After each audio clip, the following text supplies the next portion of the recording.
There's the Do countdown. That's a countdown. Yeah, you got to be in charge of our opening music here. Do do do do like Do. Welcome to two marketers who have no idea what they're doing, but we're figuring it out as we go along. perfect title. Perfect title. Perfect, Or perfect, amazing. the pre-planned name of Generous Hustlers like we came out Yes, about. It's all good. generous, But yes, generous hustlers. two marketers Working in who title. know what they're doing but are just like a couple steps ahead of you. Hardly experts. Ex- Is anyone really an expert exactly. at marketing? No, we're all figuring it out as we can go. I feel like that's actually like I was thinking about that idea actually as a USP in the because like as an agency, if you're a single person agency, a small business, you probably like are very custom, or if you are very custom, your Mhm. USP could literally be figuring it out as you go. It doesn't sound super great, but the idea is that it's custom and like, hey, I don't know what your problems are, but let me figure it out and we'll figure it out as you go and we'll get you success together, right? It's because it's simple, but you can do so much with it. Like there's so much there, you know what I mean? It's kind of like there's multiple meanings there because for mine is like golden boy marketing and then let's have a conversation. The tagline is short, sweet, and simple, and you could take so much from that. If you're a client, it's let's have a conversation about what you want, or if you're just someone who's just looking for advice, it's let's have a conversation about advice. it, it's simple, but there's so much you can stretch out of just simple. Simplicity is key, and every day I'm learning that every single day.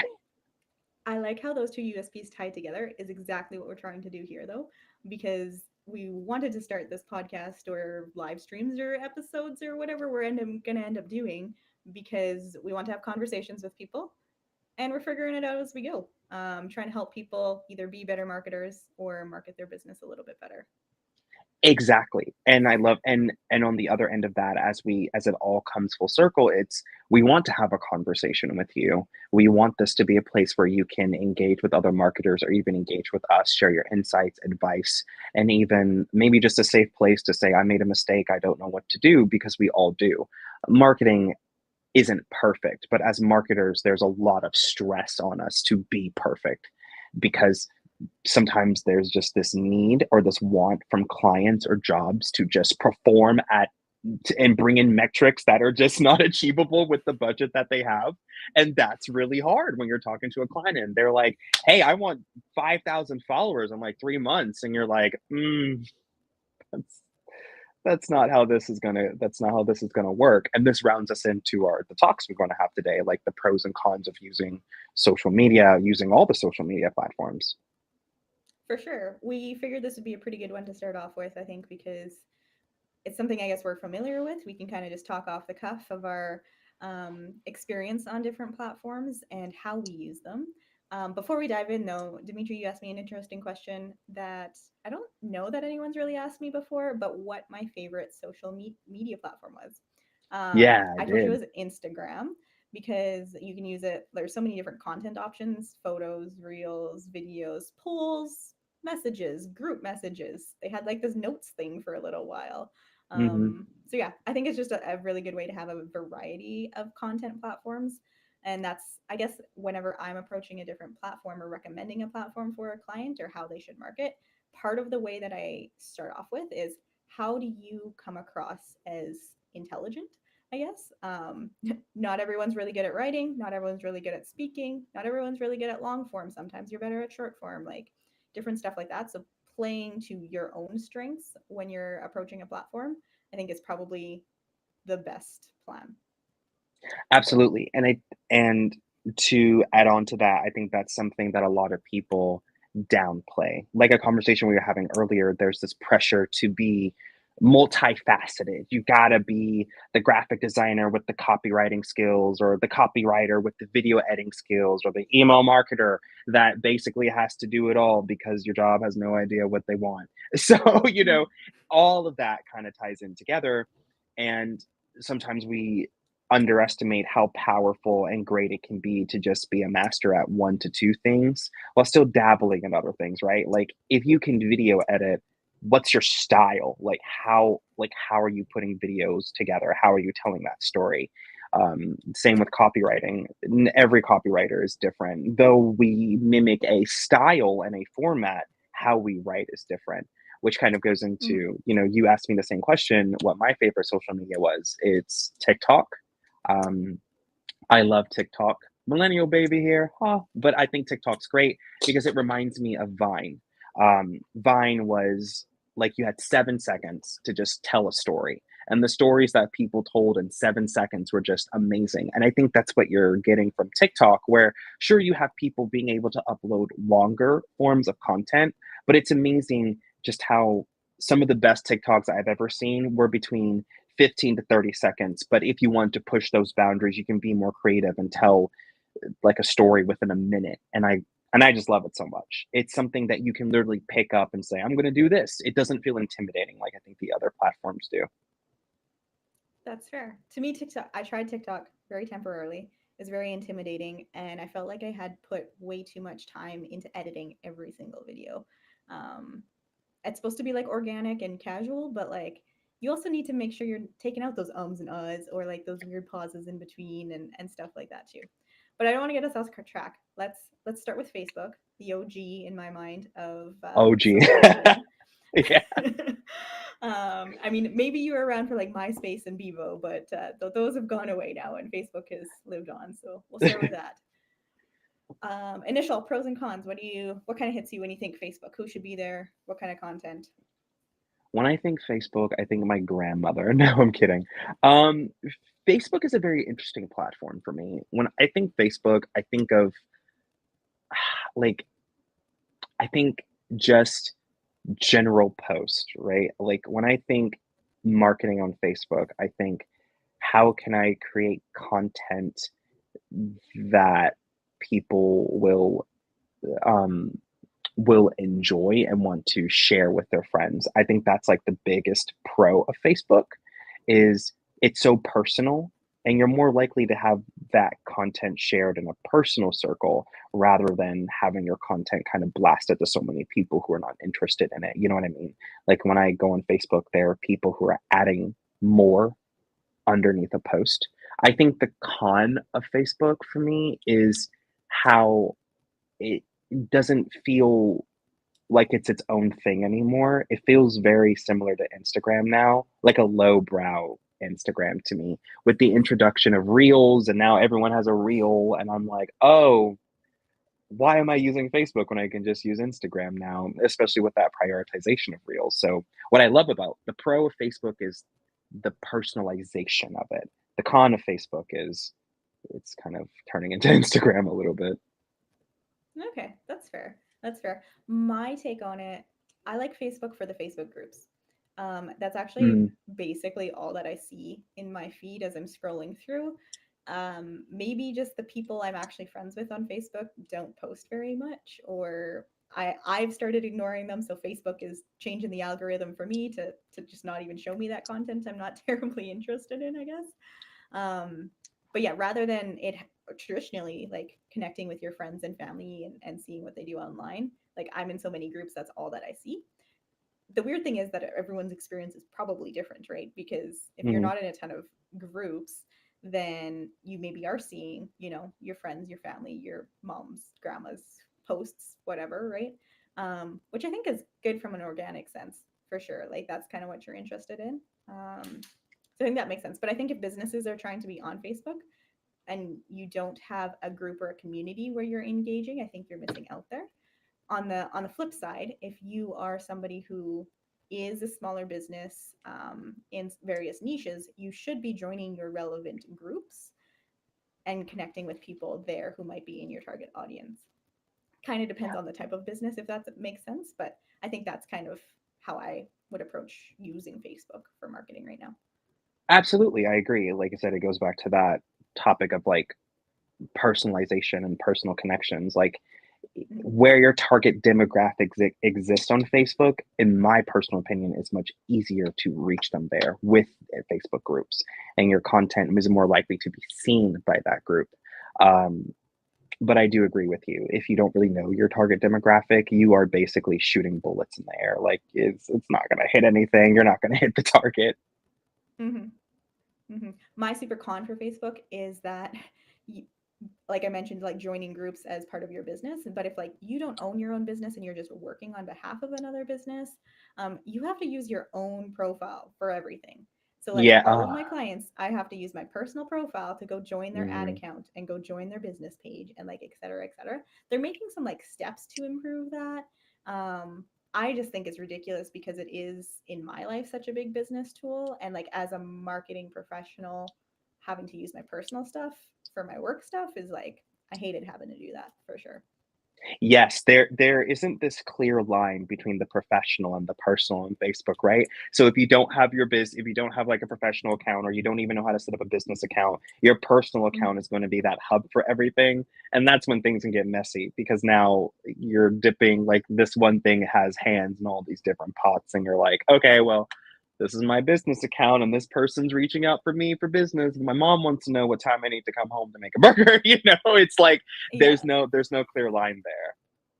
exactly. Exactly, for sure. And Instagram. Oh, sorry. Did you have Instagram. more on Facebook? Oh no, that's done with Facebook. Instagram, Cool. Yeah. the gram. You take the lead on this one. Ah, I mean, I there's pros and cons. People always, and I guess this is more to doing ads, but people always get mixed up because Meta is one company, and when you run ads, you can do both Facebook and Instagram at the same time, Hmm. or you can do one platform or the other. And I think Hmm. just knowing that if you are going to be posting content on one platform or another, making sure that it's like specific and fits in with that platform is important. There, that being said, it's easy if you're just doing everything and you're trying to put content everywhere, it's easy to be lazy. The perfect example of this is carousel posts. So on Instagram, when you post a carousel, there's the side swipe option and like the pictures kind of streamlined together and you see it. If you post that exact same set of images on Facebook, it becomes this like weird gallery that like Yeah. they don't slide together, right? And Yeah. so that's the example of like post content that's relevant to the platform. Um, it takes more work, but it also looks less weird and like you know what you're doing, I guess. Yeah, exactly. Mhm. And it also doesn't help when, you're using like a management tool. So you're trying to get so it gets tough because it's easier to make a carousel and have it to Instagram, but when you're using like a management tool and you're like Instagram and Facebook, you have to have a really good understanding as to how that layout is going to go. And sometimes you have to Mhm. separate it and make it its own group and redesign what that Facebook layout looks like. Having multiple pictures on Instagram works because it's just a simple swipe, even on LinkedIn. Whereas Facebook is going to do like this weird cubicle grid all over thing and it's not cute. It doesn't look cute. Yeah. It makes your post look messy. It's just not really professional looking. And sometimes people are like, ugh, that's not really something I want to see. So yeah. Yeah. And they're certainly not going to spend as much time with it either, too. Mhm. The other thing I have on here too for Instagram, obviously much more visual, and it especially started out that way, but like the focus is all on photos. Like if you are posting there and you're taking up a photo and it's like kind of like a 4 by 5, like almost portrait style, you're maximizing that like scrolling screen resolution kind of a thing. Um, yeah, I guess it's just much more photo based. And so I don't think like I think all businesses should have that aspect. I can't some for some it's much harder than others. So if you're a flower shop, you're a home builder, you do photography, like it's very easy to create photo based and video based content there. But if you're a lawyer or you're an accountant or I don't know, I'm just trying to name boring professions, I guess, but um, it's maybe a little bit harder to create that visual content for Instagram. Yeah, it's Instagram was always like a photo sharing app, but what also makes it difficult too, it's kind of now like a video sharing app as well. And Mm-hmm. depending on the product or even your brand that you're trying to sell, you may not have the content to be able to post, but I'm going to put a little bit of spin on that and say even if you don't have creative content, I think the best sort of post and you can post is just yourself doing things because at the heart of it, people, it is it started off as a photo sharing app. So long as you keep it there and don't overthink the type of content you want to produce and just share a picture and be like, oh, well, this is me at my desk because I'm a lawyer. That in itself is content. I don't think content needs to be overthought. I think if you just keep it simple and have a face to a brand or a name, that would be your strongest suit. Um, I think when you start overthinking in the sense of, well, how am I going to get this out there? And this post looks ugly. And if I post the car, it's like, well, what matters is that your face is in it. If your face is in it, if they can tie you to your account or your brand, that's already a win. But if I don't see a face to a brand, I'm not interested, especially with AI now. Some people are still finicky about it. So they're like, I don't know who owns this account or this person or this brand. So nah, I'm not interested. Yeah, I think that you are. Yeah, I think you're totally right on that. Like the face and the human connection is definitely a huge component. Um, it's tricky to nail, especially with businesses. Um, One theory, I guess, that I found was having your key person of influence for your brand. So even and like when I say key person of influence, this is like it was a new term to me, but really what you kind Mhm. of mean there, not necessarily influencer, but like person who reps the brand, who might be an affiliate for the brand and is just kind of the main person. Yeah. So like ClickFunnels and Russell Brunson, right? That's his company, and he's like the main face of the company. He does the promotion kind of a thing. I don't know if he's the CEO of ClickFunnels off the top of my head, but like that's kind of the idea is how yeah he's the promo for it.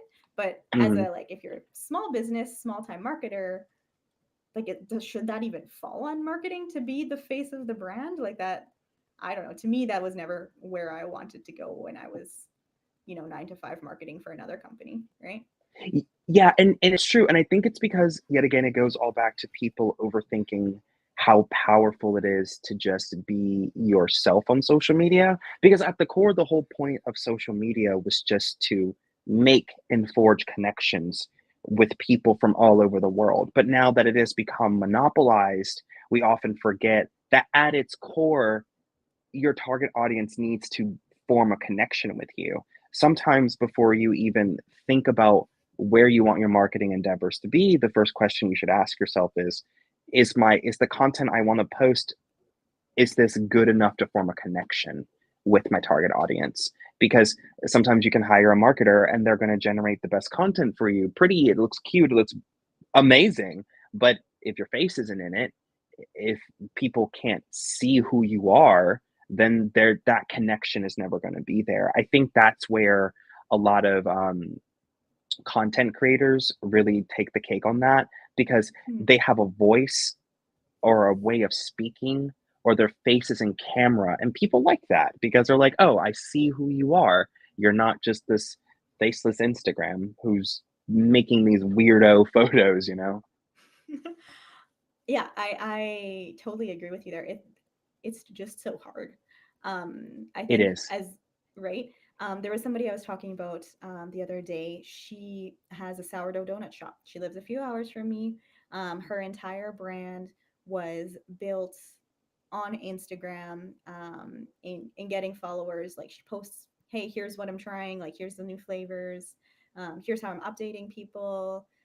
Constant posts like a little bit about her family, her lifestyle, like things like that. Like she very much is the brand, and I'm very, brand affiliated with what she does because like I've just seen her on repeat all the time, right? Um, but as yeah, again, it's tricky when you're drawing the line. You're a social media marketing agency. You're working for a company as a marketer. Like you're can't just be posting the daily content or like you the full time like not that she does that full time because she has a family and she runs her business, right? So she can't Mhm. possibly just be creating Instagram content all day long. Yeah. But it's like it's hard to really get that like level of relatability and engagement for businesses. Like I don't know. Like there to me, there's no way you can really do that unless you have that key person of influence who's working there, who's willing to be like, I'm gonna be your creator, that kind of thing. In my mind. And not And that you shouldn't try. It just is like it's tricky. it it is tricky because I think now, and I think it's all about selling. like it's about selling a personality. So I read this really interesting article a few years ago of how, I don't know how it is in Canada, but in America, like the Korean culture has become really big here. Like now, like our Netflix is like half K dramas, and everybody loves K dramas. Everybody loves like Korean music, or even Snoop Dogg and recently Usher are in like these K music videos now. But what they're doing is they're selling an image, right?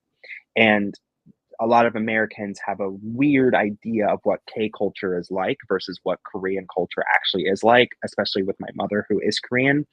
And what I think about that, I often attribute it with social media marketing. It's kind of like, for the sourdough, for the woman Mhm. who owns a Donuts, sourdough yeah. company. It's Thank you. It's what's the image like? How is she curating an image for herself? Is she the fun sourdough lady? Is she kind of like the grumpy girl, I don't want to do this, but she's still doing it and it's funny?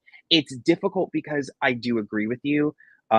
When should affiliates come in? Should you need affiliate marketing? And for me, I often say it's you should use it, but only if you're struggling with a personality, because that's really what that is. It's just a Mhm. personality, and some people can curate that. Some people overthink that, but i- for Instagram specifically, a personality will get you so far because the brand is also the name that they're going to describe you. Like example, I follow a lot of vegan chefs, and the word that always describes them, the word that I will use, the trigger, the buzzwords is, I follow this one vegan person. There is this silly donut lady. There's this angry sourdough person. Like, what are the words you want to be affiliated with you? And that can be tough. Like, that's the tricky part because sometimes you choose it and sometimes your target audience will choose it for you. Mhm. Yeah, no, I agree. And yeah, interesting. The other, and before we move over to Twitter, this is kind of like a comment both on Facebook and Instagram. And then, yeah, I think the rest of these platforms we have coming up are good. But the interesting thing about it is, and this is only actually applicable in Canada, something we didn't talk about, something you might not know. But we actually can't post news articles on Facebook and Really? Instagram. Dead serious. Yeah. So if it's a Canadian publisher, broadcaster, um, the Canadian government published a bill, I guess, where, and I forget exactly the nuances of this. If someone wants to leave a comment with the links, we're happy to see that. But Yeah, basically, the absolutely. idea is that um, the Canadian government wanted Facebook and Instagram to contribute back to our Canadian news articles Mhm. financially. And anytime a link is posted. So if I was to go post a link from Global Canada or CBC or what have you, the idea would be that Facebook or Instagram or any social media platform would have to pay those people Mhm. to give back. And Facebook and Instagram was like, nah, we're not going to do that. Instead, we're just going to not let you post the link so Mhm. that we don't have to pay. Which is like, it's kind of an interesting like controversy because now if something is happening around me, I can't share that on social media, or I can't share the link to that, I suppose, on social media or Facebook and Instagram, anyways. Which is, yeah, I don't know. I don't know how I feel about that. I don't think it's okay. Um, and it's kind of weird that the government got involved with US and American companies in that way. Yeah, that is interesting. Do you think it could possibly, and I'll ask this question because I know this is entirely different, but do you think it's like possibly to kind of halt the spread of misinformation? Yes.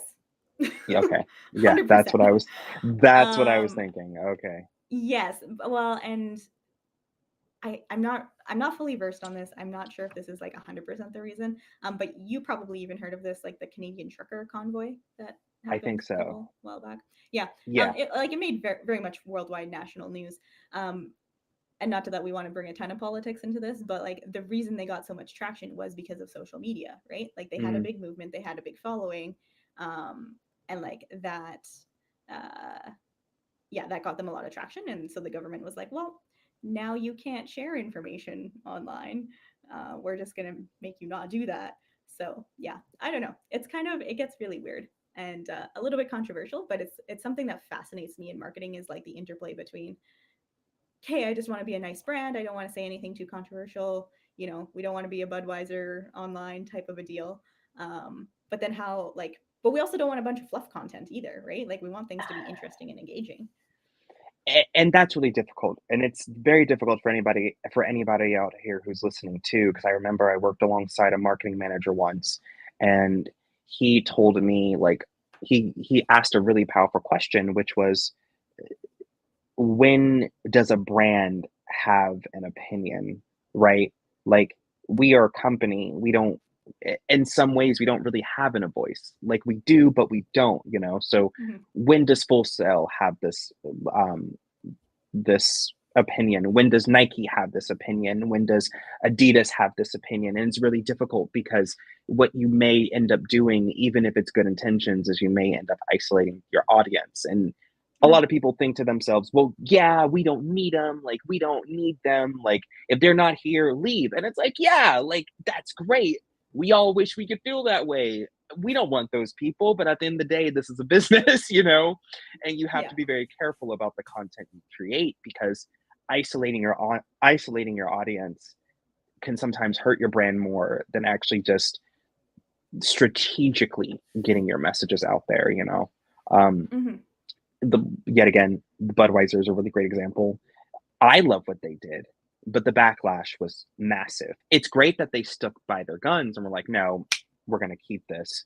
But that's what happens when, incidentally, when your attempt to do the right thing can make your target audience feel isolated, because we all know that their target audiences are not progressives. It's more the average everyday dad who's tired and he gets off work and he's like, I want a brewski, I want a cold one, and he goes home and he watches the news. It's the average everyday man, honestly, Hmm. the man or the family who does like the outdoor cookouts. Like, that's their target audience. And like I said, though I agree and I liked what they did, they ended up isolating their target audience, really making them feel Hmm. like, oh, well, you don't care about us.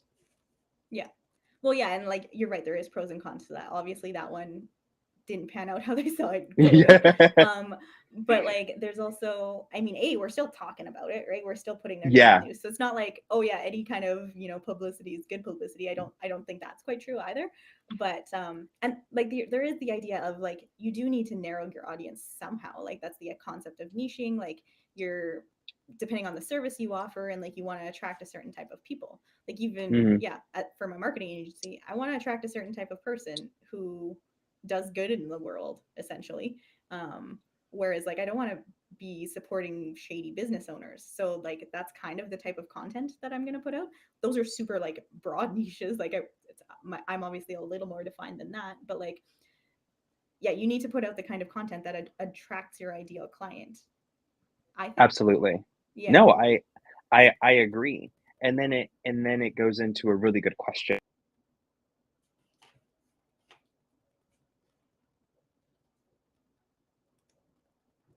Oh, you're lagging a little bit for me, Oh, so unfortunately I can't hear what you're saying. oh, darn it. Can you hear me? Am I coming in? I Is it Yeah, I can hear you now. Yeah. all right? Perfect. And but that goes into a conversation that we can have at a later date, which is like, who is your target audience and what kind of clients are you looking to attract, right? Um, Hmm. that sometimes also goes in and fuels the type of content you're looking to create.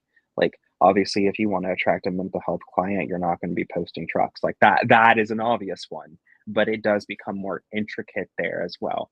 Um, Hmm. are you mental health for doctors? Are you mental health for lawyers? Are you mental health for students? All of that goes into the type of clients that you want. Exactly. All right, let's move on to Twitter. I had the good analogy almost there with the trucker convoy, and then like everything that happened on Twitter is like a whole other thing. Oh So God. maybe we won't use that transition situation. But Twitter, or Formerly sorry, known I as should say X. X, X, formerly known as Formerly known Twitter. as Twitter. Yeah. um, what do we think of that platform? Do you even have the app on your I phone? I I like, do. I do. yeah, okay. Yeah. You're an It's a avid tweeter or Xer. I don't even know how you know what you say anymore. I'm an average onlooker. Like, watching Okay. Twitter is, at this point, is like, it's a social study and I love it so much. Um Twitter X. So my one thing that I love about Twitter X, whichever. And it's something that I think a lot of people may either like or dislike. If anybody feels this way, let me know. I love the anonymity of Twitter. I love how you can just be anonymous. And there are pros and cons to that. Don't get me wrong, because people say some wild things. But I think that anonymity allows you to get a really, really, really amazing idea as to how people truly feel and interact with you. Um, Unlike Instagram and Facebook, where sometimes there's a level of personalization tied to you, unless you're bold and you comment on like a brand page and you're like, Nike can eat poo, like obviously, like they can click, you know. But Hmm. Twitter, you can be completely anonymous. You can just post a random picture. You don't have anything that's connected to who you are. And that anonymity is so powerful because it's just raw and unfiltered. You want people to know how they feel about you. You want to see how they would interact with your brand. I would say have an X, have a Twitter. Give them a place where they can say whatever they want. I think that's for me, that's my favorite thing about Twitter outside of the character limit as well. I do love that you only have 150 because it really lets you think about, well, what am I going to say? Like, Hmm. working within boundaries, in my personal opinion, is how creativity can really blossom and bloom. Sometimes too much freedom can be a bad thing, but having confines there and restrictions, being like, you can only work within this limit, really has you pushing the envelope of what can be done. So that character limit is what I love, and the anonymity of the anonymity is great, but that's also my biggest con because you'll get people who are like, yo, you suck. And I'm like, I really wish I knew who you were. That's funny. Yeah, that is interesting. I think that aren't they trying to kind of get rid of the anonymity of it, like having you have to enter like driver's info or credit card or something like that, or is that They not want, happening anytime soon? I'm going to say that's not happening anytime soon, but I know that's something they want. They're trying Hmm. to find a way to personalize it more, but I think bringing in too much personalization of that social network will hurt it more than do it any good. Like I said, the best part about Twitter is being able to really have this area where you can just vent. And a lot of people often talk about, well, Twitter's a cesspool. And I'm like, yeah, that's what happens when you get people, you tell them to put masks on and say, how do you really feel? Like they're going to say some wild things, you know? Yeah, yeah. I mean, yeah, you're totally fair, and that is kind of what I hear a little bit about Twitter too, especially yeah, the people who are posting things.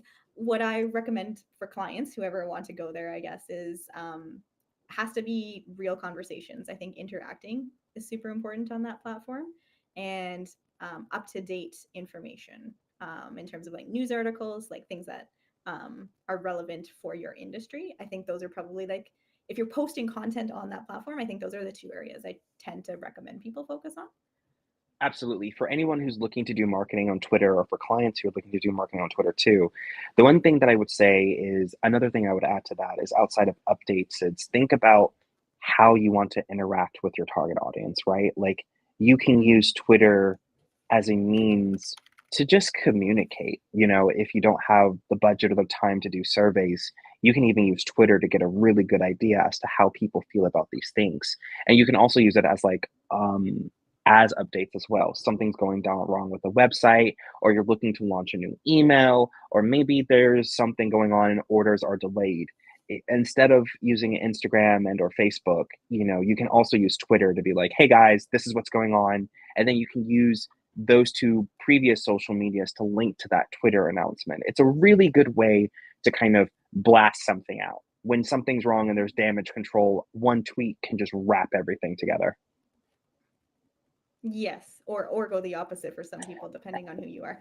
That is true. Yeah, and I guess with that too, like customer service, a lot happens on Twitter. Like you'll tweet at your person and say, "Hey, I have this transgression with your company, help me out," right? And like how you're handling that online in the public forum, like that helps you build your brand reputation, either positively or negatively, really, right? Yeah, and I think that's a really good way for clients and other social media marketers or even people who start can also jump in too. Like, essentially, customer care and social media marketing are like this, right? Because you Mhm. can't do one without the other, honestly. A lot of people, the misconception of social media is, well, I'm just going to create things and things are going to be pretty and I just have to be funny. And I'm like, yeah, if you're dating, but you're not, like you're marketing. And a part of marketing is customer care. If you take care of your customers, they're going to take care of you. And clients, that's really great advice too, is like if your consumers are taken care of, then they're going to want to come back to you. That all goes into interaction. If they say that they're angry with you, how are you interacting with them? It's easy to be Mhm. like, well, I'm a small business, I don't need you, you suck. And it's like, in a perfect world, man, oh man, God, I wish I could do that. But you can't because other people will see that. Having this air of professionalism, being able to deal with problems, and then providing proof too, like being emotionally disconnected from a situation and saying, we have fixed you, we reached out on this date and this time, we did not, like, you still have this issue, is a really good way to show that you're doing everything you're doing. And what that does Mhm. is it indirectly builds brand loyalty, because what you want is what a lot of companies want, is you want your clients to come to your defense and say, they said they helped you and you're still angry, like, what do you want? Like, that's like the dream, right? To be under fire or to make a mistake, do everything you can, and then have your clients come and say, "Hey, like, shut up," you know. I think when a brand can make it there, Mhm. you're basically like, your Twitter is just gonna be moving forward after that. Yeah, that's a key point. I added this one in between as because you were speaking about anonymity, but it's also relevant to um, I guess really community groups and like how people, yeah, are like ratting out businesses or are really saying whatever they want and how you respond. And some people are businesses are actually on this platform as well, and that platform is Reddit. Um, that's probably, if I'm gonna say I'm gonna scroll through social media, it's probably gonna be that one. Actually, I quite like I Reddit. Reddit, AKA the new Google. Honestly, Yeah. honestly, anytime I have a question, I don't even use Google anymore. I'm just like, how to do, hold on, slash r Reddit, how to do. I love Reddit because, and this is my opinion, and I'm pretty sure I'm right. If you want to know how to build a community, go to Reddit. Like, there's a Reddit Mhm. for everything, and it is amazing because, yet again, it is yet another social media that's built off of anonymity. And for other social medias, and for other social media marketers or maybe clients who don't really know what Reddit is, Reddit, just imagine like a filing cabinet, and multiple files in there, and that's Reddit. Like, the filing cabinet is Reddit, and subreddits are different communities. So cars, that's a file. Games, that's a file. If you can think it, Reddit 95% has it. The power of anonymity on Reddit allows you to be, it's like a different side of anonymity. Like, where Twitter people are more honest and visceral, on Reddit, there's a level of vulnerability that's there, and you never really know who's listening. But I'm consistently taken aback at how honest and willing people are on Reddit. It's Mhm. a really great, it's a really great app. Of course, there's the people who are rude. Rude people are everywhere, but Reddit is amazing. Um, I wish more people use Reddit, to be honest with you. It's a Mhm. great tool to just connect with the average everyday individual. Yes, and now that we're talking, I think that's actually how we ended up meeting was on Reddit. Um, Yes, we for did. whatever reason, yeah, okay. I wanted to connect with somebody or other marketers, and that's how we ended up meeting. But I like how it is it's like a Venn diagram, the overlap of being anonymous and then building community. Like usually you don't see those things together. But Mhm. I think that that's like the weirdest platform for that. And I don't know. I didn't think about that until now. I'm thinking in terms of business context though. Uh, they're very, very anti-promotional. Even Yeah. Reddit ads get a lot of flack if there's comments on there. If you're self-promoting your own business, like that gets a lot of flack. It's really not well received at all by that community. It is, which is why, yet again, working within the confines, Mhm. utilizing Reddit is essentially building a community around your brand and having people being there and talking about your community. If Mhm. Twitter is where customer care thrives, if Instagram is about the affiliate and the image, and Facebook is about the personalization, Reddit is where you really want the community to just go in and talk about you. There's no character limit. You want to build a community, you've got like 200 followers, and you want to have a place where people can just come in and chat about you, post about content, post other people's content, and be like, wouldn't it be super cool if you tried this?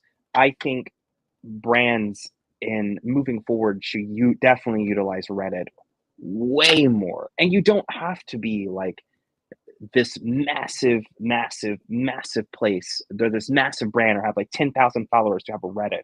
You can have a Mhm. Reddit on your own. And the best part about that is that that's also something other social media marketers, if you're out there and listening, you can pick up too. Like those need moderators and being able to say, hey, this is a community. I can moderate this for you. This is what your community is saying. It's another listening tool for you. Mhm. And the brands who listen are the brands that clients and clients, if you're listening, and customers who are wanting to be with those clients, um, brands and businesses, they thrive.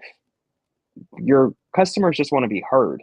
If they have a place to vent that or express and they feel like they're being heard, man, oh man, your business is going to thrive so much more. Yeah, no, I agree. The social listening components of it, I think, are huge. And another thing that kind of triggered from our earlier conversation is, yeah, how people are responding to customer care. This happened to be like a Google review of a hair salon or whatever, posted in the local cities subreddit. So, like Mm, Saskatoon or like whatever your local city is. And it was just like calling out this guy on like his responses and reviews online. And it's like, okay, because there's so many like local business community niche subreddits, like you want to be like, even if it's not hairdressing, your subreddit is now your local community, right? Like it's, yeah. you know, Hmm. yeah. So it's, keeping an eye out there is important, tough, that kind of thing. In terms of posting content, I'm thinking like as a business owner, you need to ensure that your content is 100% just helpful on there. Hmm. And that's kind of like I think a good rule across all platforms, but especially on Reddit, needs to be helpful. It can't be like, oh hey, if you want to read the rest of this blog post, go check out my website. I think that's even too self promo-y for most areas. And especially like, oh, you want my free download PDF? Like, give me your email. That's not gonna fly there. I think it Exactly. needs to be genuinely helpful, stand on its own, and not leave the platform to be E- fully helpful. Exactly. And expounding on that thought of what helpful means, like helpful can mean, hey guys, just heard what you posted on Twitter and we're posting here. Helpful can mean from answering questions to giving updates. Like the one thing that Mhm. most people underestimate is, or overestimate, I should say, whichever, no, underestimate's perfect, is how a simple answer can be helpful. Sometimes helpful Mhm. means you're just interacting with your community and you're saying, hey, I have these are cool recipes. What do you guys think? All of those things are helpful because it allows the community to be heard, but it also allows the community to interact with you as well, which is what we all want. Like at the end of the day, we want the things and people that we're interacting with to be receptive to those interactions. And the moment we don't feel like you're listening, that's the moment we dip out. So Yeah.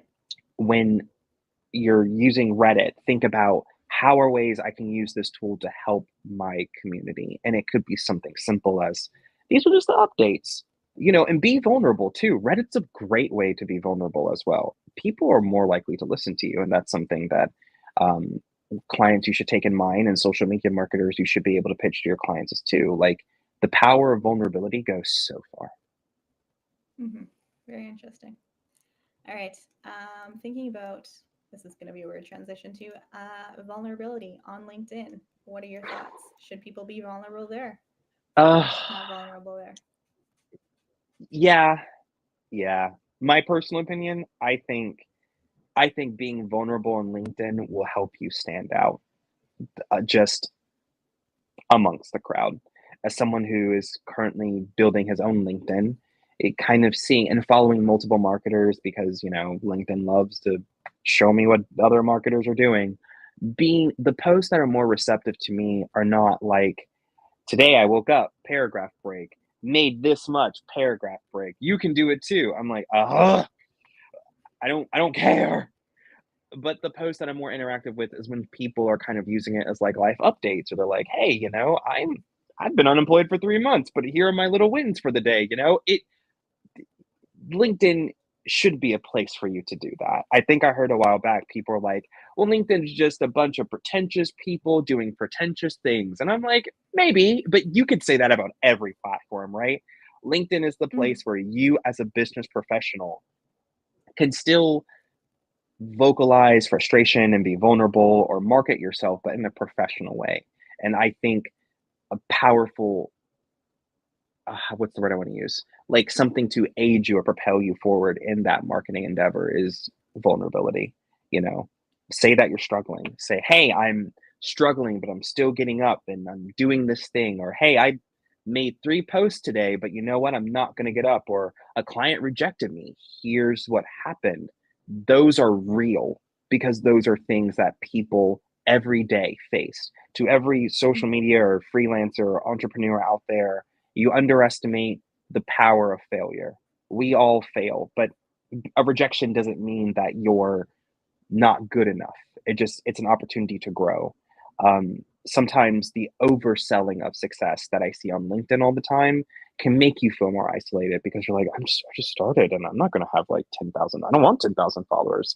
But being vulnerable about the failures too, and where you're struggling, you'd be surprised how people may see that and they're like, hey, I've been struggling too, like, come on, help me out. I think vulnerability on LinkedIn is key. If you're not vulnerable, you won't stand out. Interesting. And I think I think you're just, dropping tons of wisdom there. I think it's kind of dependent on what that level of vulnerability is, right? Like Hmm. you're not going to necessarily post personal vulnerability, Right. but saying, hey, I lost this client, here's what I learned, here's what I could have done better, right? Educational post, putting a spin on it.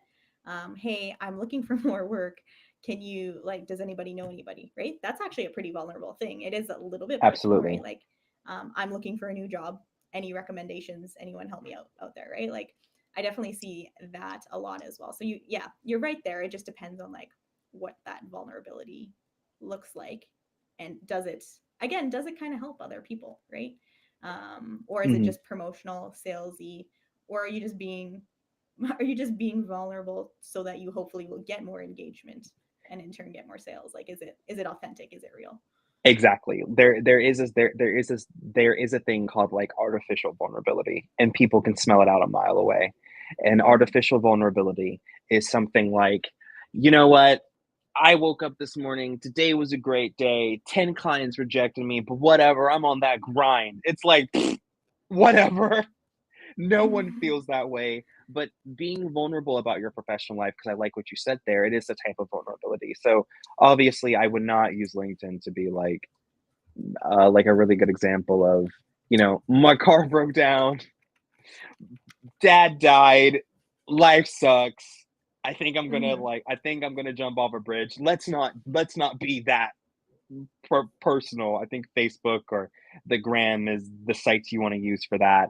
But professional vulnerability is talking about what you're struggling with at your job, or maybe posting what you would want out of a job or freelance or things such as that. Like, being vulnerable is multifaceted. So I would say, don't be so personal that it could hurt your professionalism, because LinkedIn is still a professional Mm-hmm. website. And whether we like it or not, I wish it wasn't like this. Certain people do look at that. However, be vulnerable in the sense of where you can just express your mishaps, your failures. But like you said, make it an educational tool. A story can be more educational than being like, make 16, see how I made 6 figures in 12 months, spread I woke up and I had nothing, blind break, but this is where I got green check emoji. It's like, oh, like, don't, please, God, if there's any Uh, professional out there, don't do that. And clients, if you're looking for a social media marketer or a copywriter and they write you that copy, red flag. Don't, please don't do that. Don't do that. yes, it can get a little overwhelming, a little fake some of the time as well. I think there's a lot of different elements to LinkedIn. I think that probably covers like content pretty well. I guess they do have the option of going live in LinkedIn. And then I guess, oh, and another area, sorry, is that commenting on other people's posts. That's kind of Yes. like the new strategy I've been seeing, I guess, a lot is, Hmm. hey, somebody posted, a thing, add your relevant insight. It shares with their network. It helps you grow yours. That's a very like heavily focused thing on LinkedIn, I think, for sure. Absolutely. And for people who, because I want to add on to that as well, for people who are like, who think, why should I comment? It allows you to show and it allows you to showcase what you know, but it also allows you to build up more on that knowledge. You're never wrong, right? Like, in my personal opinion, sharing any knowledge, I don't, it's never a bad thing, right? The only thing that can happen from engaging with those posts is that other people are going to take what you say and build up on it. And that's a great feeling. And it helps you build your confidence to know, hey, LinkedIn says, what do you think about this? And then asks you a question. It makes you think, it makes you research, and it's fun. We often get so kind of trapped up on LinkedIn because we think, well, LinkedIn's the site where we need to get recruiters' attentions and things like that. And sometimes it's like, yeah, but the thing that catches a recruiter attention can just be a comment that shows you know what you're talking about, right? Like, one Mm-hmm. comment can change everything. Yeah, exactly. All right. TikTok comments there. I haven't been on TikTok in a long time. I had to like force Really? myself. I don't have any clients who are needing TikTok services right now. So I like deleted it off my phone and was like, because I spend too much time on it. It's like, it's way too addicting. And I just like, if I have 2 hours to kill, okay, we'll go and we'll look at this. But like, I don't often have that. So I had to get rid of it. That being said, last time I was there, and this is where I first saw that feature in the comments where you can like reply to a comment with a video. Hmm. I think that's so intelligent because yeah, like on the platform and you're engaging, but like you're engaging with these people. And if people did that on any other platform, they started creating a video response to whatever comment, like you'd have, as a business, you'd have so much more content out there that you could republish and repost everywhere, speaking about your intelligence, your authority. Like if people are asking these questions, you as a business should be answering them. So I just, for TikTok, that is my like zone of genius thing. You should be responding to the comments that you get on your videos. I agree. That is a super powerful tool. That's my favorite feature of TikTok. The Mm-hmm. threading in the video, it's hilarious. I think my favorite part about TikTok is, though it can be intimidating, I love how anybody can pick it up and roll with it. Um, you don't need to be a massive editor to make good TikTok content. You can tell a story, and if it vibes with your target audience, perfect. Story time, my favorite thing, just like you. My TikTok's all story time. Story time. Today I woke up and you never guess my mom did. I'm like, I can't wait. So yeah, Yeah. that's my favorite part of TikTok. And I think we were talking about like being relatable, showing your face kind of a thing too. Like the other thing when I was spending time scrolling, I'm like, oh, I've watched 50 of this person's videos. I know their whole life story. I know this person because it's them talking to the camera 95% of the time, right? And I think there is a pro and a con to that. There's this weirdness about it. And even like with podcasts, you get kind of the same thing where Mm, people will hear us and our voices and start to like pick up on different things and know about us or any other famous podcaster you listen to, right? But like we don't know them, which I guess is what we're trying to change a little bit more too. But like yeah, with TikTok it's weird because you felt like you built this relationship with the person, but it's like just so one-sided, I guess too, right? it is interesting because it's very easy to kind of develop this weird parasocial thing, right? Because Mm-hmm. TikTok, I think, is the aside from YouTube, which started it, TikTok now in this generation is the parasocial tool. Sometimes you know more about those people than you know about yourself, and it's a interesting thing with how vulnerable people can be, but Mhm. also it's a scary thing with how vulnerable people can be because you sometimes get this idea as to the situations or the stories these people get themselves in, and it's very easy to fall into the trap of, oh well, I know this person and this person was bad, or I know this brand and this brand doesn't do this. So it's a window, and sometimes I'm just interested to see how it evolves because it's a cracked window, you know? I'm like, I Mhm. wonder what will come after. Because obviously TikTok was built off Vine, and I love Vine. I was telling you, I wish Vine never left. But I'm interested Mm. to see what TikTok is going to become because it's still growing. It's still evolving. Like, unfortunately, we have TikTok ads now, and those hurt me. It is a very interesting place too. And like initially too, people could you could go viral in a day or whatever too on it. Like if you had a good, interesting video, like people were blowing up over there, which is more leverage, I guess, than people really have ever had with any other platform. Like because so many people joined all at once, it was possible to go viral. Whereas like Facebook was a very slow, gradual growth.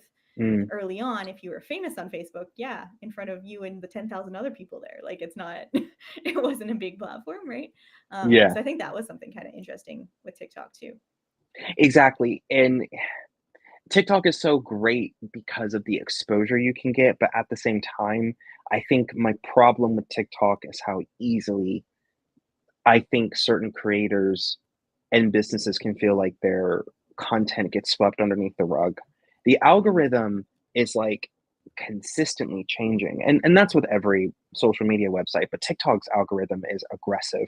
You know, for people who don't really know, like, and even for social media marketers as well, TikTok learns from one another. So if you're Mhm. standing next to someone, you're going to see some of the content they see, and they're going to see some of the content you see because the TikTok communicates with each other. So sometimes if you see content and you're like, wait, that's not part of the content I curated, it's because TikTok is listening to the person that's next to you. It's a Yeah. powerful tool because it helps you be connected, but at the same time, when it comes to posts and engagement, it can feel like a rat race because I mean, let's be honest, how many of us are subscribed to like 50 TikTokers or maybe even 100, 200? We don't know. We don't know. We don't remember because there's not we don't go to the following, we go to the for you because we're always looking for that new thing. And Yeah. it's kind of like a double-edged sword. It's great because you're always going to find something new, but it's hard because for brands or clients who are looking to get on TikTok to kind of reach out, it's like, well, it's kind of aggressive, and you do have to be new. And how do you then the newest sound? Like, what are you going to do with that? The newest trend? Does this trend match with your brand? Like, it's a great app, but God, it's aggressive sometimes. Yeah. Do you know what the Kyle Sheely meal deal is? I don't. Educate me. Oh, it blew up on TikTok. And we could maybe even we'll probably have to do like an episode of like the coolest marketing things we found, or like marketing campaigns we've seen. I don't even Hmm. know that this was specifically a marketing campaign. I don't know what he does for a living. I think he just is maybe an influencer, write books. I don't really know. But Hmm. his thing was that he went into the gas station Come and Go and put a sign up with him holding like a giant pizza or whatever. I think. And basically the idea was like you get, he just wanted to see if he could put a sign up of himself, full size, life size. And then he did. He made it into the gas station and put it up. And then people were like, "Well, like you don't work here." Like eventually they kind of caught on, and he went pretty famous on TikTok. Anyways, it ended up that they ended up making the Kyle Sheely meal deal, which Hmm. as I'm looking at it now, is two pizza slices, and a Red Bull for $5. And then he like it blew up on TikTok. It was all famous and stuff. And I'm like, Have oh, that's like crazy. And it's marketing. But like, because the Come and Go gas station was like active on TikTok. Again, they were responding. I went and I even checked out their TikTok feed, and it's like a bunch of people making fun of their name because it's obviously a funny, bad name for a gas station. And like young people too, like they're really playing up to their brand audience on there. And at least at the time, 18-ish months ago, like this was that was the target audience on TikTok, was very young and stuff like that. And so like Hmm. they yeah. Anyways, I'll have to reiterate the marketing campaign a little bit better maybe, or link to it. And but yeah, it's quite funny, and I was like, this is so novel. He blew up on here, got kind of famous because of this stupid stunt he pulled essentially.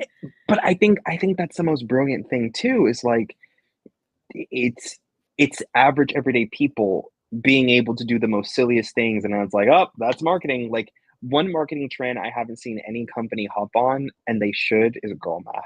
Have you heard of the girl math trend?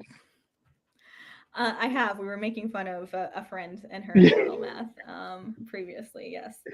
Girl math is my favorite trend, and I do this all the time. I'm like, wait a minute, this item costs $50, but if I just return it and I spend $100, I'm only really spending 50. Girl math. Hey, wait a minute. This is only $5. Well, technically it's free because I love that trend. And it's so smart too, because it's like it's disassociating in a way. It's this disassociative behavior where you're basically saying, I'm not really spending the money because I have the money. So it's girl math, right? Like it's my own discount. And I'm like, why hasn't any brand hopped on this girl math trend? Why hasn't any brand was like, it's girl math? I'm like, it's Just buy our so, thing. It's girl math. Like, yeah, return it later. That's the yeah, guarantee now. Girl math guarantee. exactly. You actually get the money Guaranteed. back. It's so brilliant because it's girl math and everybody accepts it. They know it's ludicrous. They know it doesn't make sense, but I love it. I love it so much because how it has interwoven itself into the social zeitgeist. And even my coworkers are like, oh, yeah, I'm going to order pizza tonight. That pizza may cost me $25, but I've got 23. Girl math. Like, I got it. I'm like, dude, that's brilliant. Oh geez. Oh geez. I, Okay. I know. Well, we can play up on this trend, but the podcast we're going to do is going to be about marketing KPIs, but we're going to call it girl math and how people always butcher marketing KPIs or forecasting and like Dude, that's things of that. And perfect. Remember, guys, girl math it. Okay. If your yeah, KPIs yeah, are low, there you girl go. math it. Girl. Oh my goodness. Okay, we got to keep going. We got two more channels and a few other topics to talk about. Pinterest. When I think of Pinterest, I think SEO. I also think visuals. I think the benefit of Pinterest, you're linking back to your blogs all the time, like the food bloggers of the world out there. Like you rode that Pinterest wave quite hard, right? Um, for it. And I think that's like the key benefit there. Cons of Pinterest, I think it's like one of the lower popularity platforms for sure. It is. Pinterest is a super powerful tool, but a lot of people don't know how to use it because it's visual marketing. Hmm. I love Pinterest because it feels like I'm window shopping without actually being on the app. Um, Yeah. and that's just my favorite thing about Pinterest. It's the aesthetic, it's the presentation, looking at glasses, dresses, shoes, pants. I just go to Pinterest and I can find a style and I can make a board, and that board gives me an idea as to what products I want to purchase. It's a very powerful tool if you understand how to use it properly with your brand and what you're doing. Yeah. I think that the content that's on there has to be much more put together too, compared to other platforms. Like Hmm. TikTok, you record, you throw it up there. People are happy to see your vulnerability. But Pinterest, you got to have your well together put out outfit, your good lighting of your product, like quality images, I think definitely reign a little bit higher there, rank more important. Yes, there was.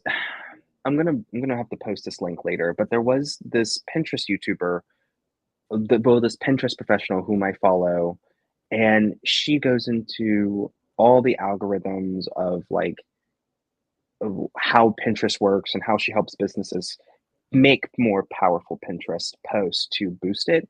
And she was the one who I coined the term that it's a visual search engine from. Like you Mm-hmm. don't really go to Pinterest to interact with with a community per se. It's more like an indirect way to interact with a brand or an indirect way to interact with the objects that you want, because you're not buying, you're getting an idea of what you want. Mhm. I think if you're looking to market on Pinterest, think about how you can connect with your audience through visual appeal, because no one's going on Pinterest to read anything. It is the visual. And I do agree with you. I think there needs to be like a strong brand image and identity to be able to be on Pinterest, but kind of articulating more into that. Like, strong doesn't mean you have to have the best visuals. Strong just means that what are you marketing, and can people easily identify that? Mhm. Yeah, I agree with you. The other unique thing there is again the boards and the curation. So even Absolutely. if you don't aren't publishing your own content, if you're curating helpful content for others, that can be seen as useful as well and build that brand positivity and affiliation. And you can sneak in your own related content in there, I think, as needed as well too sometimes.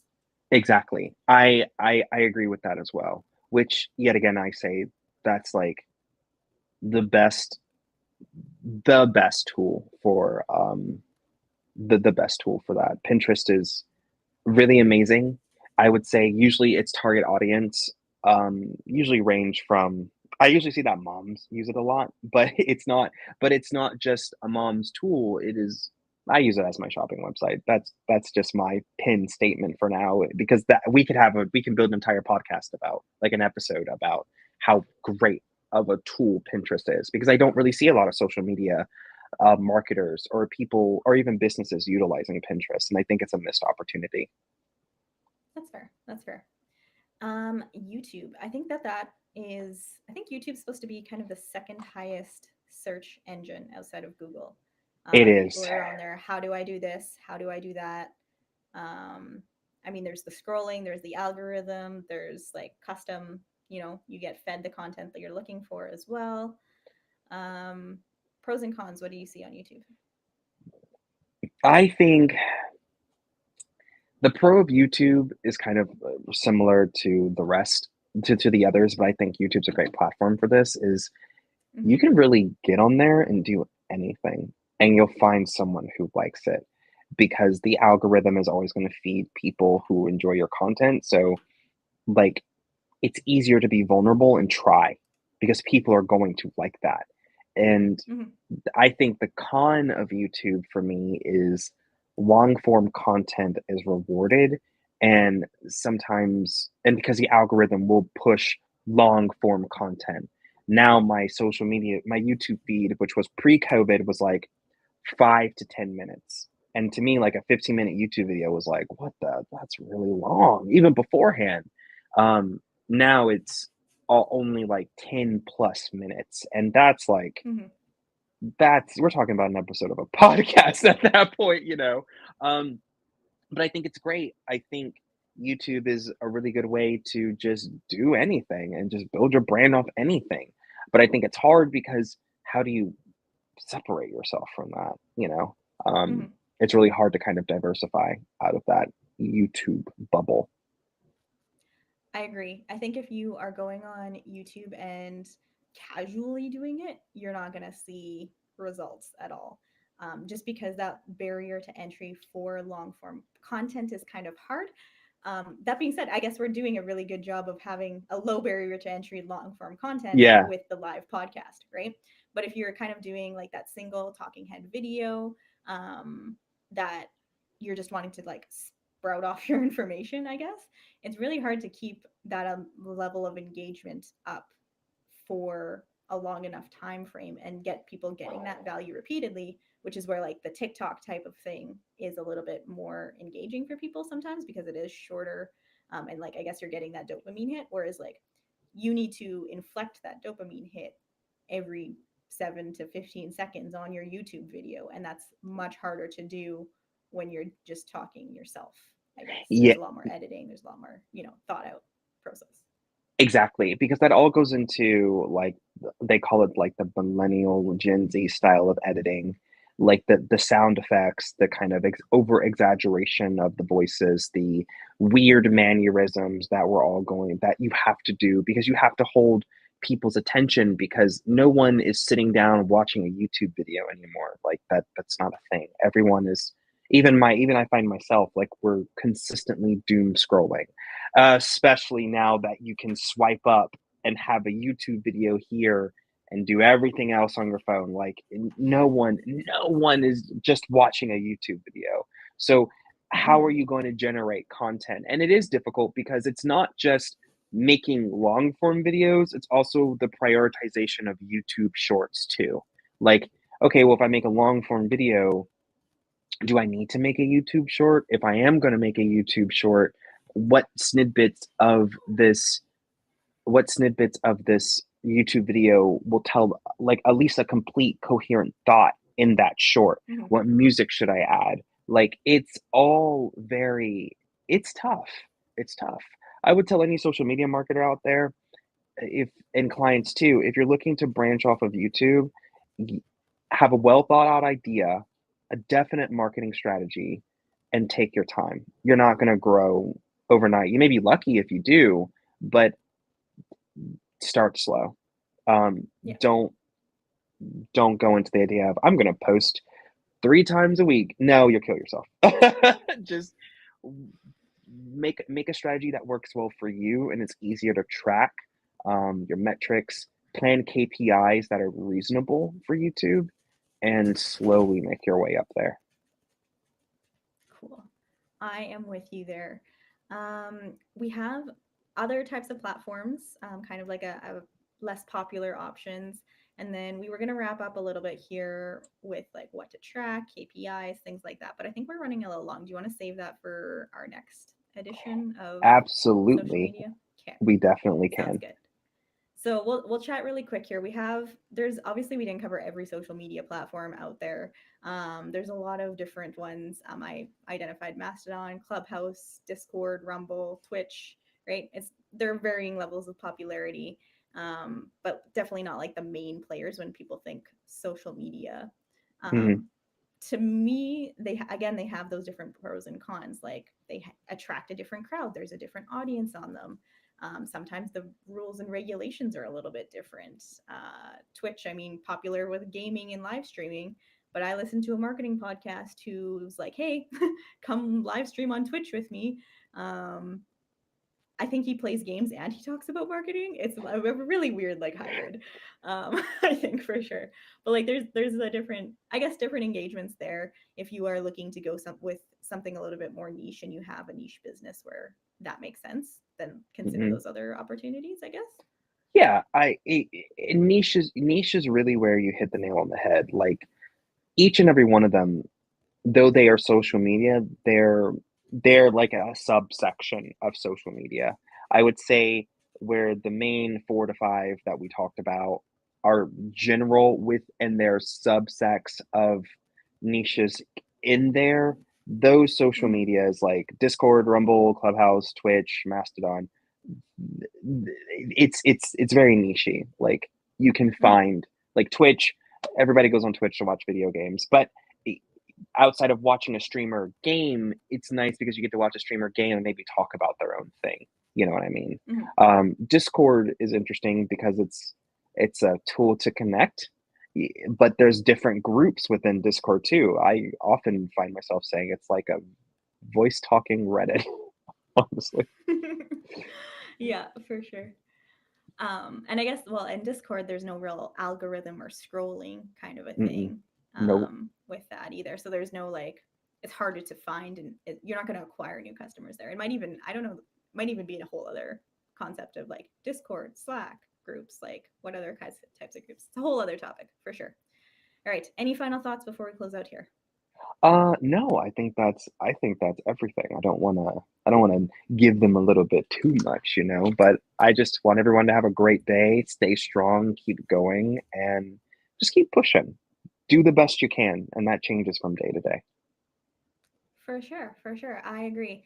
To reiterate, we started this entire platform so that we could connect with more marketers. So if you happen to be a marketer out here listening and are like, hey, I want some advice on this topic and are willing to hop on our show, leave a comment, or I'm sure somewhere we'll have a DM for you to reach out to, and we can reach out there. As a little teaser, here's a few of the notes we didn't have or we didn't get a chance to talk about. Discussing whether what social media platforms are worthwhile. Should you be on all of them? If not, how do you decide?